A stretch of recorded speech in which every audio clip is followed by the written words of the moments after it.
kulanti wacan dhegeystayaal waxaad ku soo dhawaataan barnaamijkii talada dhibiga radio Hirsamo. waxaad ka maqli kartaan barnaamijyo kala duwan oo uu ka mid yahay barnaamijka kaabaha otoriska, barnaamijka tixraaca tabihii islaamka, barnaamijka xog bixiye iyo sheekooyinka idaacadda. intaa iyo in ka badanba kala soco radio Hirsamo radio.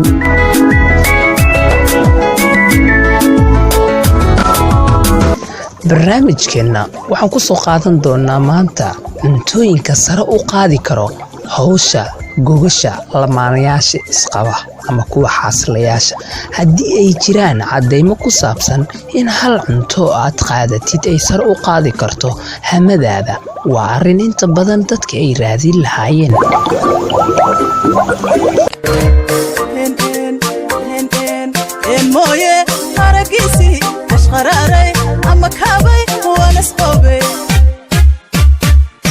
warbaahin fiican oo fariido la yaqaano ummadda wax fiican u gudbiso. allayle waa hirsamo kolkaan dhegaystaba.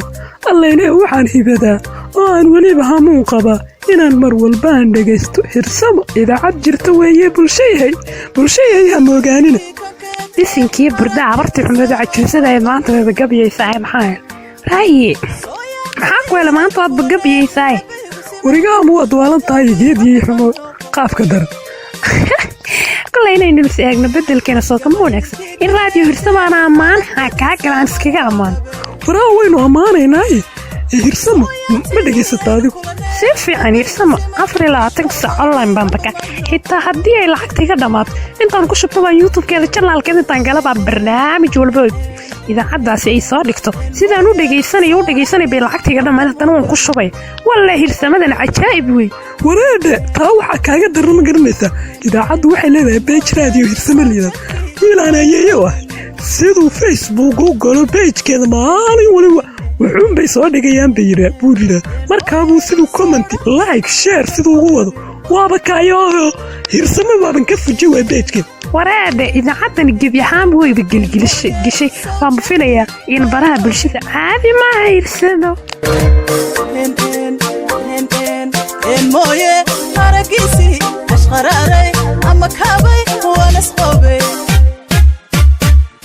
waxaa la sheegay qaadashada cuntooyinka isku dheelitiran inay sare u qaadidda dhaqamada nolosha iyo caafimaadka wanaagsan, inay dhammaantood ka qayb qaadan karaan inay xoojiyaan awooddaada dhanka gudashada hawsha gogasha. su-aasha waxay tahay, ma jiraan cuntooyin dabiici ah oo sare u qaadi karo hawsha sariirta lamaanayaasha?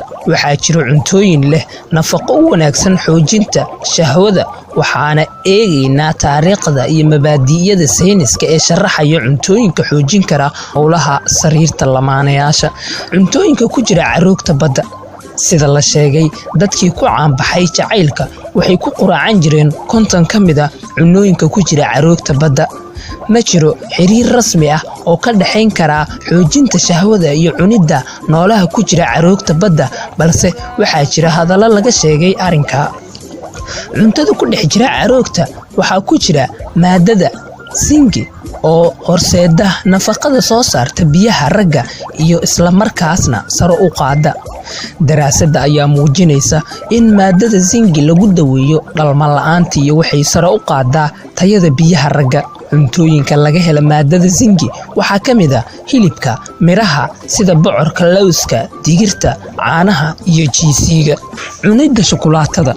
waxaa la sheegaa in shukulaatadu ay ku jirto yar oo ka mid ah ay ku jirto maadada loo yaqaan phenylethylamine oo marka la soo gaabiyo loo yaqaan PEA. inkasta oo aan la ogeyn in shahwadu ay xoojin karto ama in kale, balse mirta laga sameeyo shukulaatada ee geedka cocoa ayaa sare u qaada shaqada dhiigga ee jirka bini'aadamka. goorma ayuu bilowday xiriirka ka dhaxayn kara shahwada iyo cunida shukulaatada? Hernan Curtis oo u dhashay dalka Spain ayaa la rumaysan yahay inuu ahaa qofkii ugu horreeyay ee shaaca ka qaada shukulaatada guud ahaan dunida. Waxa uu xilligaasi warqad u qoray boqorkii Spain King Carlos oo uu sheegay inuu soo arkay nooc ka mid ah shukulaatada la cabo oo sare u qaado awoodda jirka isla markaana ka hortagto daalka. Ma jiraan cadeymo muujinayo in shukulaatada loo adeegsan jiray xoojinta howlaha Guusha ee lamaanayaasha. Cuntooyinka leh maadada tryptophan ee ka qayb qaadatay jir dhiska waxaa ka mid ahaa ukunta, hilibka, shimbiraha iyo miraha. Basbaaska kulul ayaa sare u qaaday shaqooyin jirka bini'aadamka sida heerkulka jirka, shaqada wadnaha. Waxay arrimahaas ay dhacaan marka aad ku guda jirtid hawsha sariirta. Waxaana basbaaska ku jira maaddo la yiraahdo capsaicin oo daweysa dhabar xanuunka iyo muruqa. Haddaba sideed ku yareyn kartaa daciifnimada xubinta taranka? Daraasado la sameeyay ayaa muujinaya in cunista waxyaabaha dhirta ka yimid asalkoodu in ay ka qayb qaadanayaan yareynta daciifnimada xubinta taranka. Waxaa si gaar ah loo ogaaday in maadooyin ku jira liinbambeelmada in ay aad u xoojinayaan xubinta taranka. Cunista miraha ayaa la sheegay in 14% ay xoojinayso shaqada xubinta taranka, halka waxyaabaha kale ee dhirta laga helo ay qiyaasteedu tahay 21%. Sidaa daraadeed, waxaa lagula talinayaa in aad ka warhaysid baaquliga qudaarta iyo miraha kala duwan. Miraha sida canabka iyo qudaarta sida ansalaatada ayaa ah kuwa daraasada lagu xusay in ay leeyihiin maadooyin ragga ka caawin kara hawsha gogosha. halkani waa raadiyo Hirsamo. waxaad ka dhagaysanaysaan meel kastoo aad joogto. idaacadda Hirsamo waa idaacad taagan had iyo jeer inay bulshada u yimayso isla markaana ay u gudbiso arrimaha bulshada iyo horumarinta nolosha qofka, kaasoo inta badan idaacadda saldhig iyo aasaasba looga dhigay.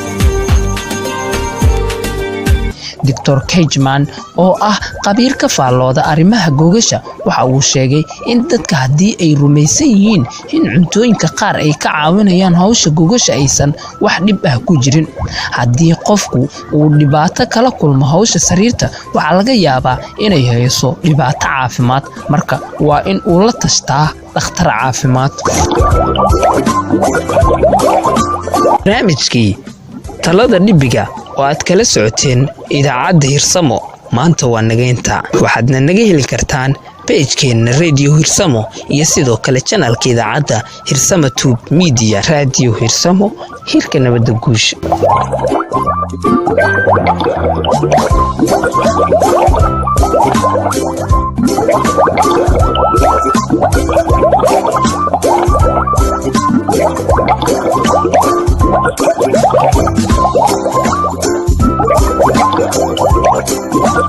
barnaamijka talada caafimaadka. barnaamij aad u xiiso badan kalena soconayo Hirsamo.